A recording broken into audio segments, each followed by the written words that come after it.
കേരളത്തിൽ ഒരു സമരം നടക്കുമ്പോൾ ഏറ്റവും കൂടുതൽ കഷ്ടത അനുഭവിക്കുന്നത് നമ്മുടെ കേരള പോലീസിലെ ഉദ്യോഗസ്ഥരാണ്. ചില സമരങ്ങൾ അതൊക്കെ ചില മുദ്രാവാക്യങ്ങളിൽ അല്ലെങ്കിൽ മുദ്രാവാക്യ വിളികളിൽ ഒതുങ്ങും. മറ്റു ചില സമരങ്ങൾ വലിയ സംഘർഷത്തിലേക്ക് വരെ കാര്യങ്ങൾ എത്തി നിൽക്കാറുണ്ട്. വലിയ കട്ടകളെല്ലാം സമരക്കാർ എടുത്ത് പോലീസിന് നേർക്ക് എറിയാറുണ്ട്. കമ്പുകൾ, കുപ്പിച്ചില്ലുകൾ വരെ എടുത്ത് പോലീസിന് നേർക്ക് എറിയാറുണ്ട്. ഇതെല്ലാം നേരെ ചെന്ന് പതിക്കുന്നത് പോലീസിന്റെ ദേഹത്തും അവരുടെ കൈകളിലേക്കും അവരുടെ തലയിലേക്കും മുഖത്തുമൊക്കെയാണ്. അങ്ങനെ ഗുരുതരമായി തന്നെ പോലീസ് ഉദ്യോഗസ്ഥർക്ക് പരിക്കേൽക്കാറുണ്ട്. നമുക്കറിയാം, വി ഡി സതീശൻ സർക്കാർ അധികാരമേറ്റതിന് ശേഷം കേരളത്തിൽ, അതായത് തിരുവനന്തപുരത്ത് നടന്ന, അതോടൊപ്പം തന്നെ കേരളത്തിലെ മറ്റ് ജില്ലകളിൽ നടന്ന സമരങ്ങളെല്ലാം തന്നെ ഒന്ന് കണ്ണോടിച്ച് നോക്കിക്കഴിഞ്ഞാൽ പോലീസ് ഉദ്യോഗസ്ഥർ അവരുടെ സുരക്ഷാ കവചങ്ങൾ ഒന്നും തന്നെ ധരിക്കാറില്ല.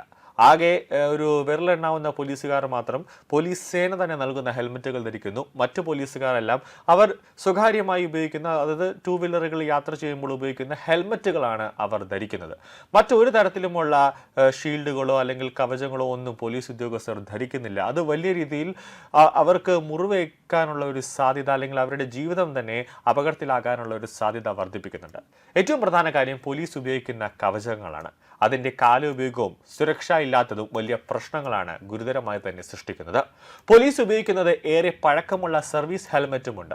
ഇവയ്ക്ക് ചുരുങ്ങിയത് 10 വർഷത്തെ പഴക്കമെങ്കിലും ഉണ്ടാകുമെന്നാണ് പോലീസുകാർ തന്നെ പറയുന്നത്. സംഘർഷങ്ങളിൽ പരിക്കേൽക്കുന്നത് കൂടി വരുന്ന സാഹചര്യത്തിൽ പോലീസുകാർ ഹെൽമെറ്റ് നിർബന്ധമായും ധരിക്കണമെന്ന് DGP ഉത്തരവിറക്കിയിരുന്നു.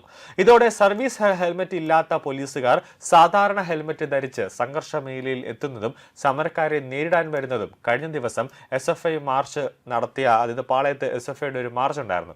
അത് വലിയ രീതിയിൽ സംഘർഷത്തിലേക്ക് പോയി. അപ്പോൾ അതിനെ നേരിടാൻ തിരുവനന്തപുരത്ത് ഉൾപ്പെടെ സാധാരണ ഹെൽമെറ്റ് ധരിച്ചാണ് പോലീസുകാർ എത്തിയത്. കണ്ണൂരിൽ മാർച്ചിനിടെ ഉണ്ടായ സംഘർഷത്തിൽ പോലീസിന്റെ ഹെൽമെറ്റ് തകരുകയും പ്രവർത്തകർ ലാത്തി പൊട്ടിച്ചെറിയുകയും ചെയ്തിരുന്നു. ഇതിൽ ഏറ്റവും പ്രധാന പ്രശ്നം പോലീസ് ധരിക്കുന്ന ബോഡി പ്രൊട്ടക്ഷനാണ്. റവിജ്, ഇതിലെ ഏറ്റവും വലിയൊരു പ്രധാന പ്രശ്നം എന്ന് പറയുന്നത് പോലീസ് ഉദ്യോഗസ്ഥർ ധരിക്കുന്ന ആ ഒരു ബോഡി പ്രൊട്ടക്ടറാണ്. അത് എല്ലാ അളവിനും അനുസരിച്ച് ലഭിക്കുന്നില്ല എന്നതാണ് വസ്തുത. പണ്ടൊക്കെ ധരിക്കുന്നതിനെ കാട്ടി ഒരു അഡ്വാൻസ്ഡ് ലെവലായിട്ടുള്ള ഒരു ബോഡി പ്രൊട്ടക്ടറാണ് പോലീസുകാർക്ക് ഇപ്പോൾ കൊടുക്കുന്നത്.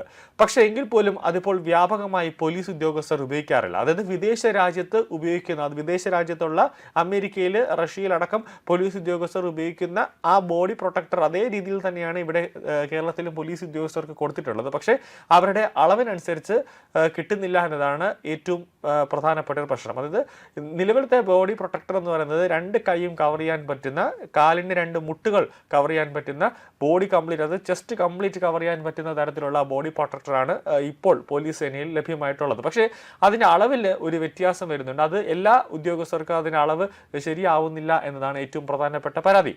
അതാണ് ഏറ്റവും കൂടുതലായി ആഭ്യന്തരമന്ത്രിയും DGPയും അതിനൊരു അത്യാവശ്യമായ ഒരു പരിഹാരം കാണേണ്ടത്.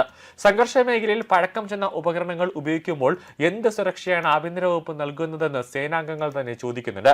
സംസ്ഥാനത്തെ എല്ലാ പോലീസ് സ്റ്റേഷനുകളിലും 10 സർവീസ് ഹെൽമെറ്റ് വീതം സൂക്ഷിക്കുന്നുണ്ട്. സമരങ്ങളോ മറ്റ് സംഘർഷങ്ങളോ ഉണ്ടാകുമ്പോൾ ഇവ ഉപയോഗിക്കണമെന്നാണ് നിർദ്ദേശം. കൂടുതൽ പോലീസുകാർ ഡ്യൂട്ടിക്കെത്തിയാൽ ഇവർക്ക് കൂടി സർവീസ് ഹെൽമെറ്റും ഷീൽഡും മറ്റ് സംരക്ഷിത കവചങ്ങളും നൽകണം. തിരുവനന്തപുരം പോലീസ് ആസ്ഥാനത്തുള്ള സെൻട്രൽ സ്റ്റോറിൽ നിന്നാണ് ജില്ലാ പോലീസ് സ്റ്റോറുകളിലേക്ക് ഹെൽമെറ്റും സംരക്ഷിത കവചങ്ങളും എത്തിക്കുന്നത്. ഉപകരണങ്ങളുടെ കുറവനുസരിച്ചോ പോലീസ് സ്റ്റേഷനിലെ അംഗബലത്തിനനുസരിച്ചോ ആണ് ഇവ അനുവദിക്കുന്നത്. പോലീസുകാരന്റെ പേരും അതോടൊപ്പം തന്നെ ID നമ്പറും നൽകിയാൽ ഇവ ലഭിക്കും. ഉപയോഗം കഴിഞ്ഞ് തിരികെ നൽകുകയും വേണം.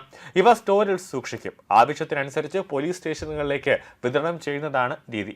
രാഷ്ട്രീയ മാർച്ചുകളിലും അക്രമ സംഭവങ്ങളിലും നേരിടാനിറങ്ങുന്ന പോലീസ് സേനയ്ക്ക് പലപ്പോഴും ആശ്രയം വാഹനം ഓടിക്കുമ്പോൾ ഉപയോഗിക്കുന്ന സാധാരണ ഹെൽമെറ്റാണ്.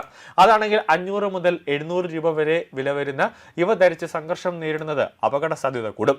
മിക്കപ്പോഴും ഈ സാധാരണ ലെവലിലുള്ള പോലീസ് ഉദ്യോഗസ്ഥർ വാങ്ങിക്കുന്നത് റോഡുകളിലൊക്കെ വയ്ക്കുന്ന, വിൽപ്പന നടത്തുന്ന ഹെൽമെറ്റുകളാണ്. അതിൽ ISO മുദ്ര ഉണ്ടാവില്ല. അഥവാ മുദ്ര ഉണ്ടായാലും അത് ഒറിജിനൽ ആണ് എന്ന് തന്നെ നമുക്ക് സ്ഥിരീകരിക്കാൻ പറ്റില്ല.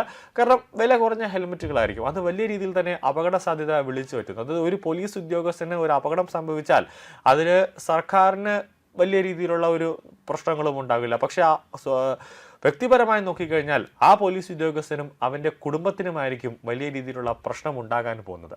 വിദേശ രാജ്യങ്ങളിൽ പോലീസിന് body protector, hand protector, leg protector എല്ലാം നൽകുന്നുണ്ട്. എന്നാൽ കേരളത്തിൽ ഇവിടെ പോലീസ് ഉദ്യോഗസ്ഥരുടെ സുരക്ഷ മാത്രം ഒരു ചോദ്യചിഹ്നമാണ്.